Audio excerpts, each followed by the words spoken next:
Oh my god. Hi, everybody. Hi. Hi. Wait, it's midnight usually. It's midnight, and I'm Sarah C. And I'm Sarah C. This is Sarah Squared Snack Time, a new series that we're gonna start. We don't live in the same city. She lives in Los Angeles. It's really delayed. Let's try that again. She lives in Los Angeles. and I live in. Oh man. Let's try that again. She lives in Los Angeles, and she lives the in Bay Area. Hi. Wow, this is so cringy. So every time we come together, we're gonna do a snack time and then a talk. So we'll just talk about something. And today we are gonna talk about adulting as a millennial. As we talk about millennial adulting. I guess this is kind of like a mukbang. Oh, there you go, yeah. So this is also a mukbang. Whoa, was that blurry for a second? This is also a mukbang.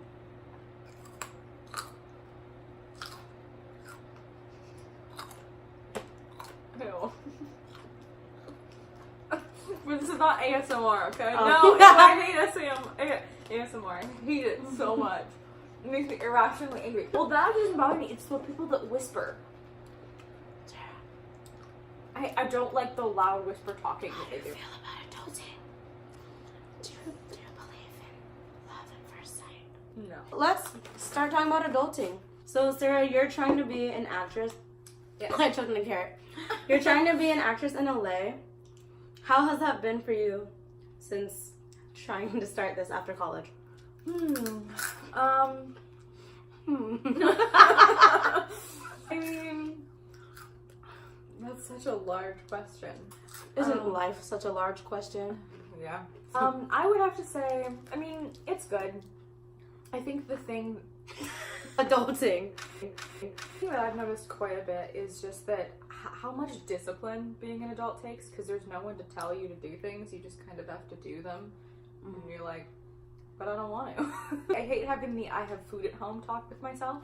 I think it's okay. You don't have to go and buy this and this. Yeah, and I think that's another thing as an adult. It's like, because you're working, so you start to have money, and it's like, okay, I could go out to eat today, but then it's like, but I do have money, food at home. Yeah, that's hard. I made a post on Instagram for whoever had questions for us about adulting. We received one. I didn't give much time for people to ask. I gave like 10 minutes. Midnight. Yeah. But the one question we got was, how do you save money in order to travel? I mean, I think that was it. I don't really travel. I think it's flying home to see family or driving up to the Bay to see Sarah. And it's, I have a free place to stay and it's just a tank of gas. So, I don't.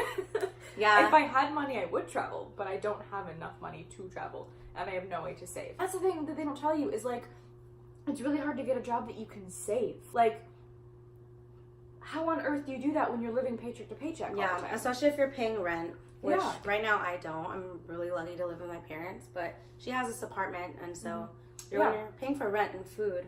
Yeah. Rent, food, gas, Wi-Fi. Like, I mean, when you add everything up, it's... And I don't even pay my own car insurance. Like, thankfully, I still have my parents because the car's still in their name. But other than that, like, yeah, paying everything yourself, it's a little Kids, overwhelming. if you're watching this... My biggest struggle actually being an adult is, like, since I'm out here on my own, I don't have the same connections, and so getting jobs has been harder. Back at home, it was easy because I knew someone who could get me a job. But out here, you know, the people that I know all sort of do either like nannies or they do customer service, and it's like if you're trying to do anything else, it's really hard because that's kind of what everyone does, just the basic survival jobs. Yeah. Which means, you know, you're living paycheck to paycheck. You don't get a chance to save up. You don't have a chance to, you know, do the things that you want to do and pursue because you're too busy trying to survive. Which is, I feel like, a really millennial thing, is that everyone is trying to find jobs and not getting jobs that even sustain them, you know, with basic needs. With knowing that this is the reality of adulting. How do you allow yourself to hold on to hope while dealing with the day-to-day? That's good. I mean, we've been talking a lot about like having vision for where your life is going, and I think that picturing, you know, my life in the future and what I sort of dream for and what I can aspire to have, like having a house and having a job that pays enough that I can travel. Those are goals of mine. And also, I mean, having a job that I enjoy is also a goal. But I guess just, you know, having that in my day-to-day conscious thoughts of like, this is what I'm working toward and this is where I want to go, and just believing that it'll happen. Yeah, we've been talking a lot about what it looks like to have vision. I think one thing about entering into adulthood is this is something I've been realizing is like, I've been realizing like, oh, I'm not a kid anymore. I can make decisions for myself. Do have the opportunity and the power to make my own decisions. There were many times in childhood where I felt stuck because I can't do this, I can't do this, I can't do this. So even entering into adulthood, I'm just like, I can't do this. But then you get to the point where you realize like, wait, I am an adult. Like, yeah, money sometimes limits us to things, but even just little things, because you always have to start out small. And so it's learning to make the most out of what you have is always the first step of, I feel like, reaching the vision that you have for your life. And another thing is just to even have a vision, because I think not many adults really have a vision for their life. The vision itself is too small, where it's just like, get married, get a house, survive. Whereas like someone with vision, like, oh, you want to be an actress in Hollywood, or like, I want my book to be published one day, etc. To have those visions are good, and then you make the goals to go reach out and get it. Having a vision and also knowing that you have the power to achieve those steps necessary to reach that vision, it all goes hand in hand. Yeah. Okay. Yeah, and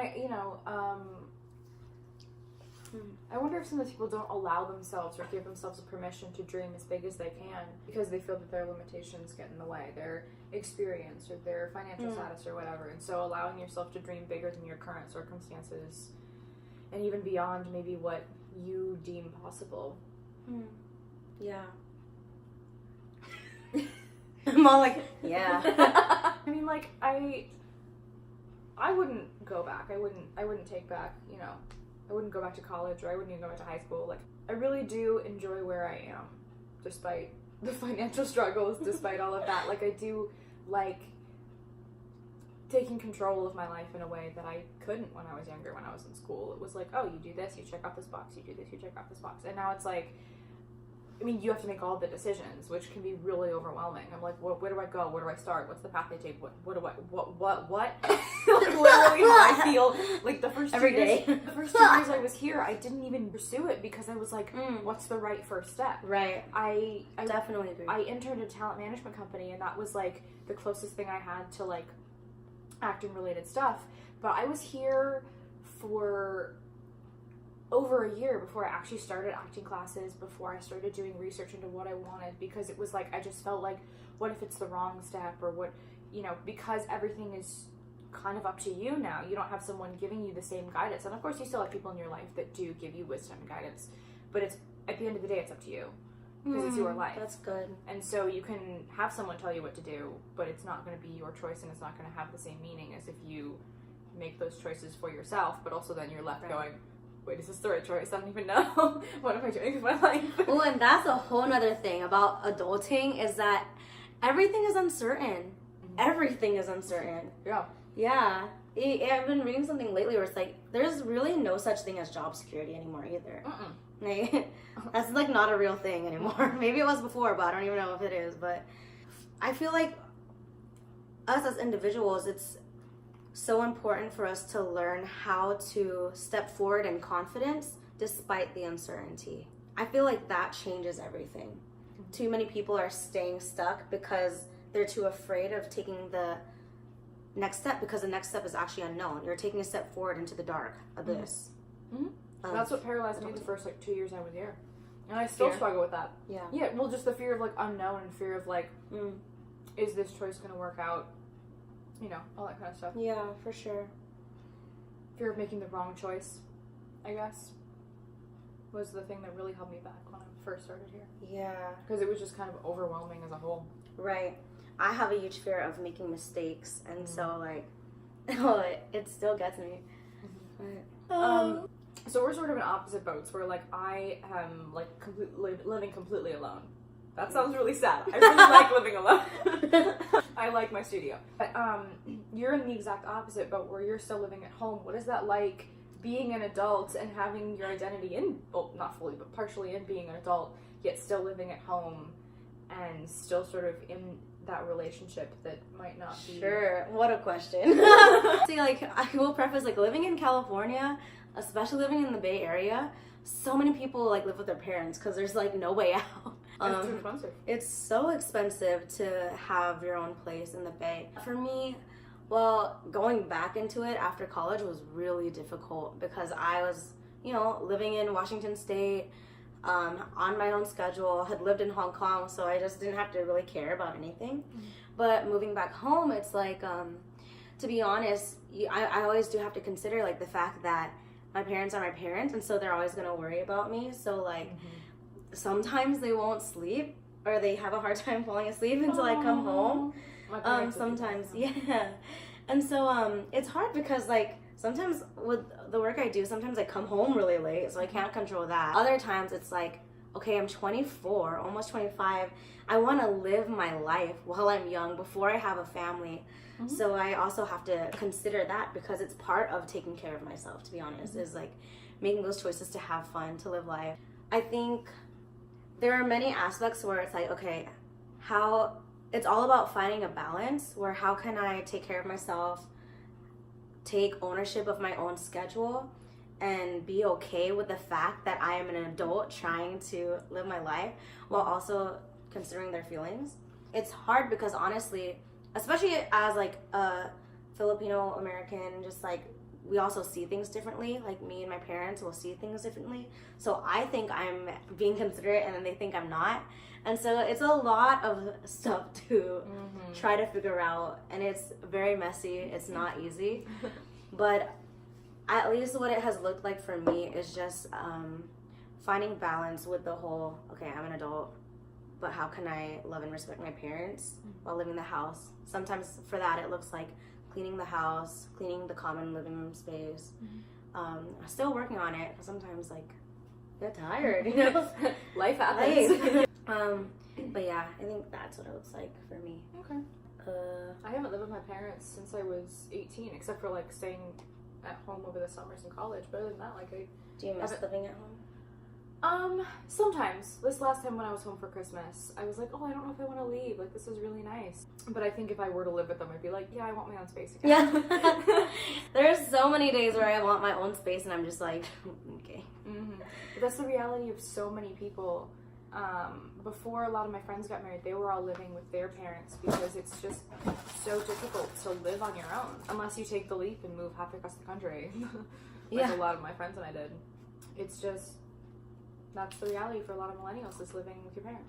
And it's okay. It's okay to be 30 and to live with your parents. It doesn't make you any less of a person. No. Sometimes it means you just really care about your parents. Other times it means you live in the Bay Area and you can't move out. Yeah. There's such a stigma about living with your parents. Like, when I was in college, I had, before I graduated, I had some professors say, like, make sure you do everything in your power to not move back with your parents. And, well, I will say, like, it was a white professor, and then, me knowing the Asian culture, it's like, as I know for me in Filipino households, like, kids are kind of expected to stay with the parents in many ways till like marriage. I don't know. I could be wrong. In a lot of ways, like especially in Asian cultures, kids actually stay home and it's a sign of respect. So that was hard for me to reconcile at first because I was like, live my life, but also it might hurt their feelings. I don't know where I was going with that thought, but.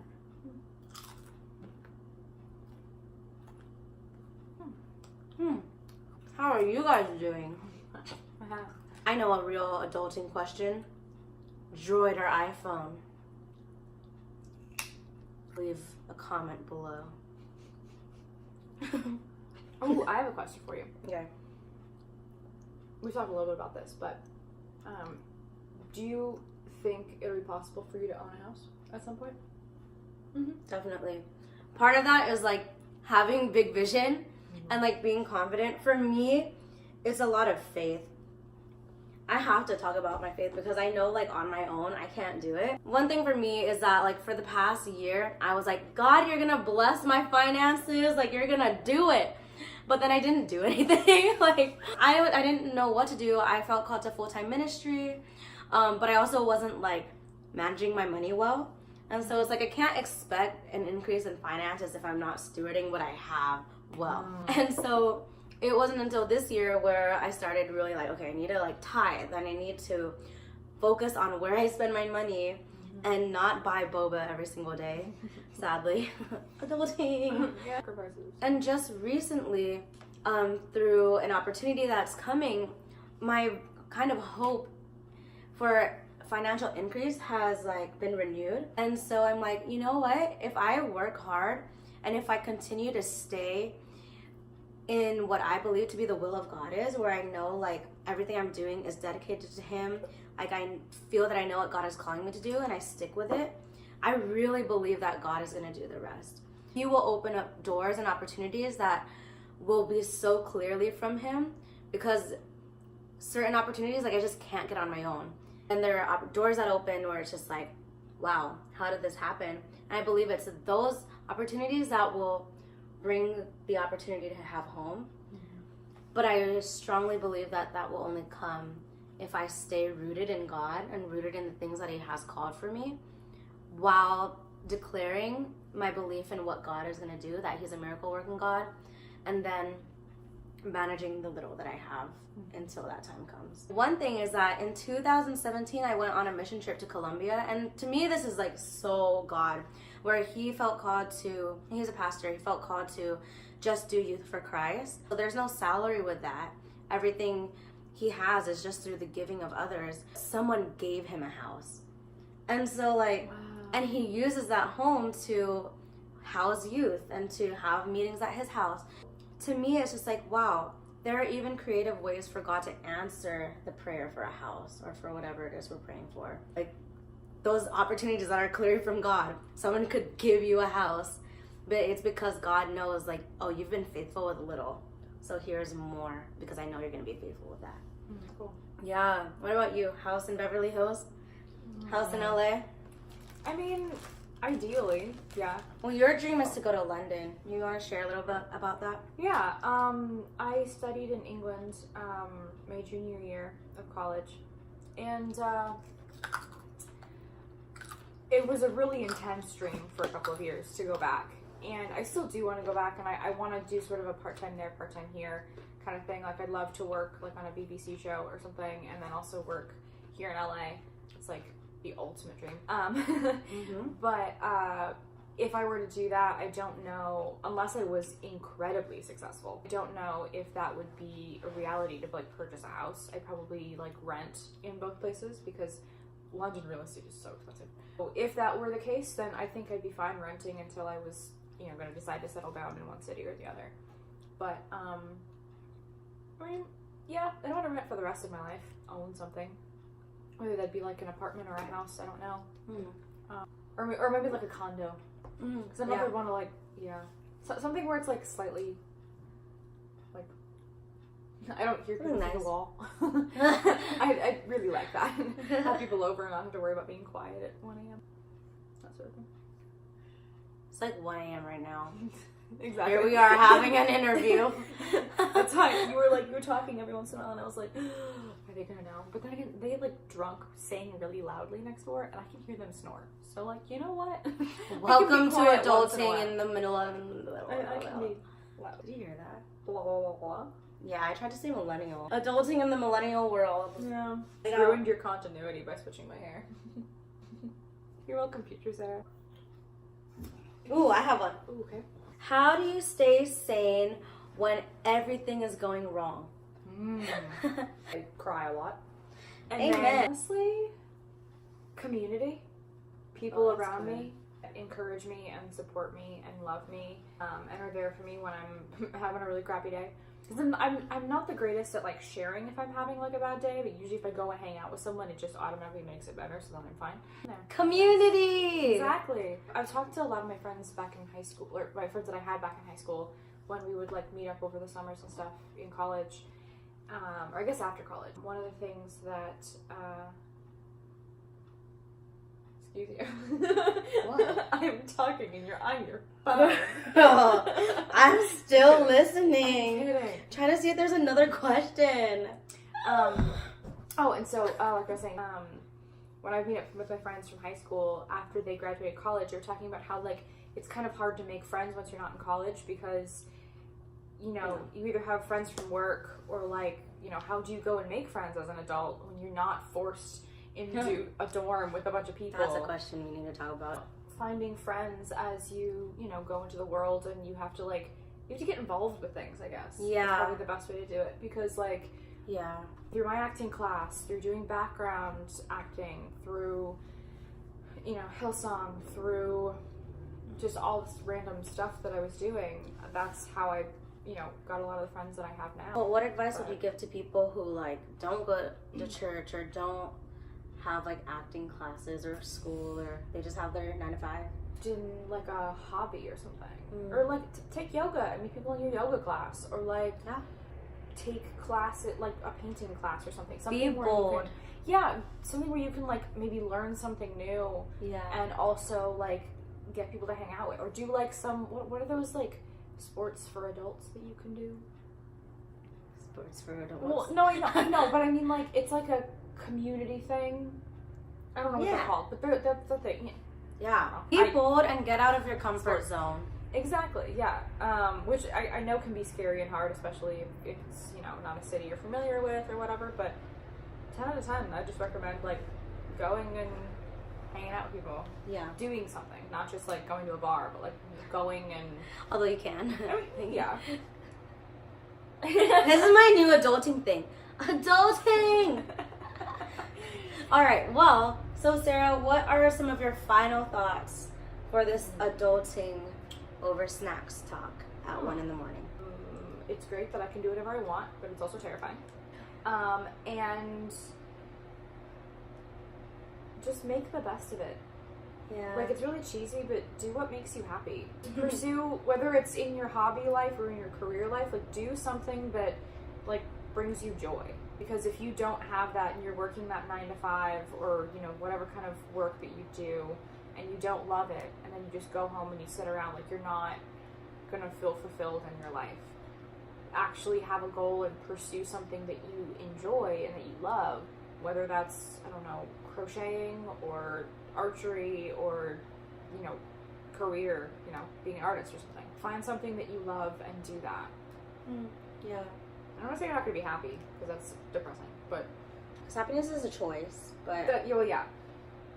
Yeah, but at the same time, it's like, yeah, so make the choice to... Make the choice to be happy. Make the choice to do something you enjoy over, you know, just getting stuck in the grind of survival.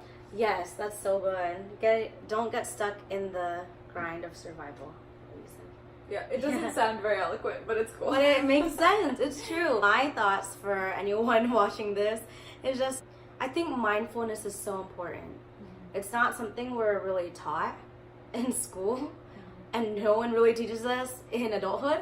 And it's something that you can learn, but be mindful of your thoughts. Be mindful of how you talk. This is something I'm learning right now, is just to be mindful of my self-talk.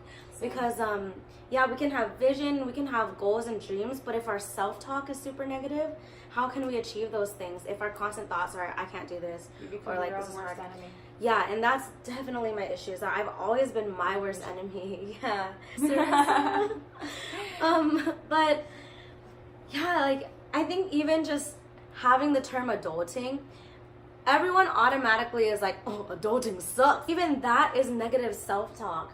I used to have a tank top that said, I can't adult today. Yeah, I remember. I don't wear it anymore. Good. I didn't like that shirt. I was like, Sarah.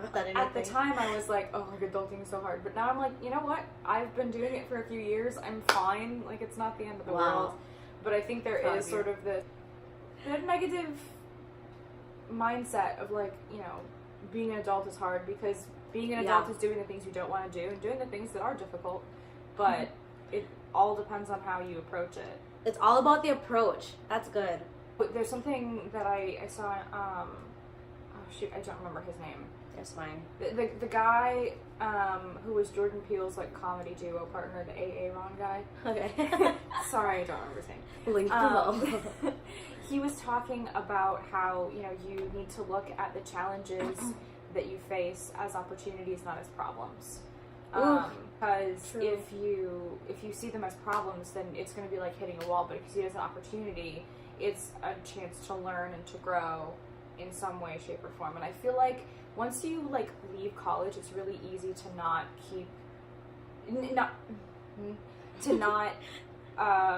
pursue growth in any kind of way. It's easy to just kind of get stuck in a rut and get stuck in who you are without working on yourself and working on, you know, some of the issues you have, but just sort of accepting something as is.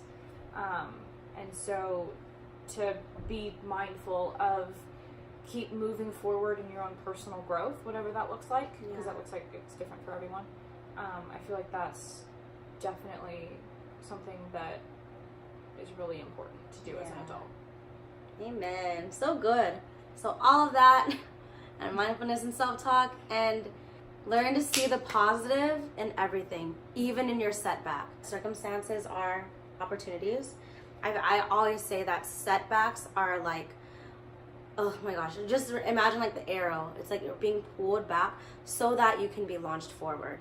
February was a huge setback month, but it's just like, but then hope is coming back. And you're being launched into the rest of this year with a whole new perspective. Yeah, because I think what we need to realize is that in those moments where it feels like we're being hard pressed on every side, that's what builds up our character. That's what builds up our endurance so that we can handle the things that are coming in the future. It's like working out. Like if you're gonna handle if you're gonna handle bigger weights, you have to go through the whole process of breaking down your muscle so that you can carry more. We can't expect huge blessings if we don't know how to like make it through the easier stuff or like the lighter stuff.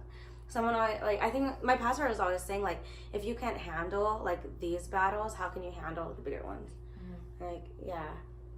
And just learn to have joy in all of those. Yeah. Did it make sense? Yeah, it did. Yeah. 1 a.m. That's the best time for deep thought. Yeah, always. We should always do this at 1 a.m. It's actually 12:59, so I'm 1 a.m. 1 a.m. We're 1 a.m. We're Sarah and Sarah. It's 1 a.m. I'm Sarah. And I'm Sarah. And this is Sarah Squared Snack Time on Adulting. Wow, we're pretty good at this. Love you guys. Thanks for watching. Bye. Okay, that's enough. Oh my gosh. That was crazy.